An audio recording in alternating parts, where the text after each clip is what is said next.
Hi guys! Alam nyo ba, minsan tayo gusto natin gumawa ng ulam na masarap pero inaalala natin yung price. Minsan kasi yung ulam pricey talaga yan eh. Pero alam nyo ba, sa halagang 300 pesos, makakaulam ka na ng masarap na at masustansya pa of course.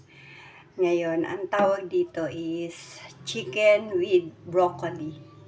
Ang sangkap lang dito guys ay igigisa mo yung chicken, palalambutin mo siya, yung sa dibdib, breast chicken, and then puro ganun lang siya. Tapos, igigisa mo siya sa bawang sibuyas, paminta, and then palalambutin mo siya. After na lumambot na siya, ilagay mo yung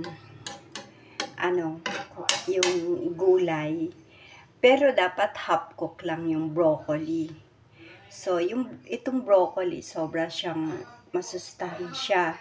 Yung iba kasi hindi kayang i-provide, lalo na pag ang price ng broccoli is very expensive. So, ngayon, medyo prices naman yung broccoli, but kaya naman. Namalengke kasi ako nung isang araw. So, naisipan kong bumili ng broccoli kasi bagay to kay madam. So, sa halagang 300, guys, makakakain ka na ng masustansya na at very delicious pa. Diba?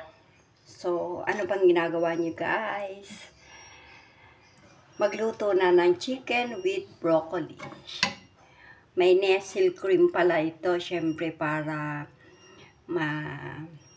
lasap natin yung sarap ng niluto natin. Syempre, kung gusto mong kumain ng masarap, talaga lalagyan mo siya ng mga ingredients na masarap din. So, thank you for watching and thank you for support my vlog, guys.